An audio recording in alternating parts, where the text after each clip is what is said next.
Last time out with the Model X, I was a little bit thoughtful, tackling the idea of it as much as the car itself. This week though, it's a car that I already know quite well and is probably a very familiar sight to you all. Wrapped in the clothes of an electric car we already know is very quick is the Tesla Model S P100D, the car the internet is convinced has Ferrari worried. I'll tell you right now, it doesn't. But it does have a lot of people talking because of its incredible 0 to 100 time.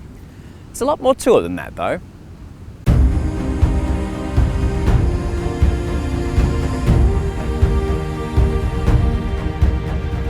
This is the third Model S I've driven and I have much good news to bring you. Over the years, the car has been refined in such a way that it is now very well put together, the panels fit much better than before, and there were very few squeaks or rattles in the interior and nothing felt ropey. I remember when I first saw this little piece of the S, the charge port on the first car I drove, I thought, yuck, it doesn't fit, it looks awful, looks like it's going to fall off. Now it looks like it belongs. It's little things like this that build confidence in a car manufacturer. As ever, it's a roomy machine with a flat floor to make rear seat passengers happy and heaps of cargo room. The boot starts at an impressive 744 litres and then with the seats down ends up at 1795 litres. The boot space is shallow and there's a lip, but you can store the charge cable down the side in its little bag, which is nifty. Up front you've got 150 litre boot space, which is smaller than the single engine ones, which means it's not as comfortable for sub 6 footers like me. Here in the front seat, things haven't changed much. Or have they? You do still feel like you're sitting on the car rather than in it because it's got quite a thick floor and your head's quite close to the roof. The sunroof robs room front and rear and doesn't have a cover, so like the Model X, it's slip slop slap for me just to go to the shops. These new optional seats are really comfortable though, much better than the earlier ones in the first car, and you've got this amazing 17-inch screen which you can actually reach so you don't have to lean forward to use it. Which is great because it's got everything in it. Headlights, suspension height, sat-nav, mildly annoying stereo interface, and even how fast it can go. Yes, we'll get to that. The music interface is kind of annoying. It insists you use voice search to search for your music, but try as I might, I couldn't get it to recognise my USB connected phone. What's more annoying is there's no CarPlay or Android Auto, so you can't then use your phone when it's plugged in to the USB. So you're stuck with either Spotify or whatever it does find on your phone by pure chance. But it does have a data SIM that comes with the car, so you can Spotify to your heart's content as long as there's signal and you've got an account. The screen will also tell you when a software update has arrived. It might be a little tweak, a little bug fix, or it might be something really important like the Autopilot 2 self-driving software, which still hasn't arrived yet. And I'm not bitter about it, and I can't tell you about it, so you'll have to wait. Aside from the sunroof, this car has 2 electric motors, air suspension, a nearly 500km range in the real world on one charge, and cameras and sensors everywhere.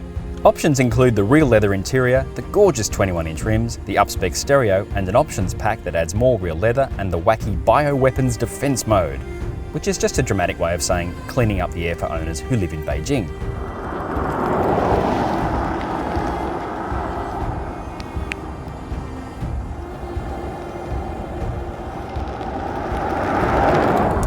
Over the years, this has become a much better car to drive. The first car wasn't bad, not at all, but it didn't feel like it had been designed with driving in mind, whereas this is much more like that. It's got a lot better as far as the front and rear engines go, because before they weren't quite talking to each other as much as you might hope. So it feels a lot more like a proper all-wheel drive car rather than a push-pull kind of thing. So that's good. The steering's better, the ride's really good, and boy is this thing fast.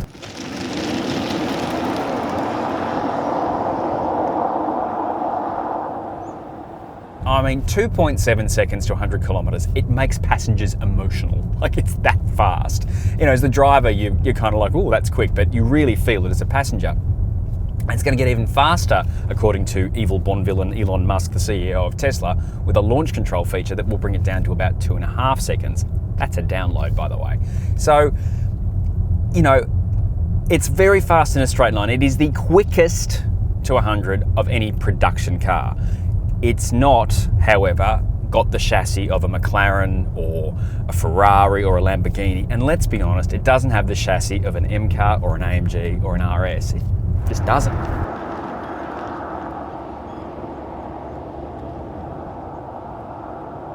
That's okay. Tesla have only been making cars for 10 years. You don't just magic that stuff up. So as far as getting a taste of the future and finding out what's ahead of us, we're all having fun because this is a really good car for that. It's not perfect, it's not even necessarily finished, but it's very good considering Tesla have only been making cars for just on 10 years.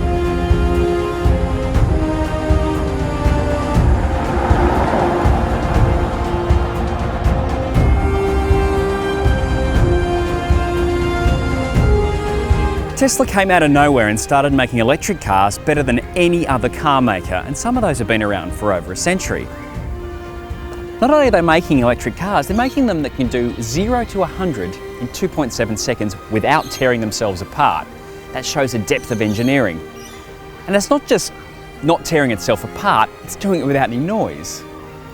I was talking to a Tesla-owning friend of mine a few days ago, and he said this: when you buy a Tesla, you're buying a share in the company. I think he's right. But not only are you buying a share in the company, you're buying a share in the future of motoring.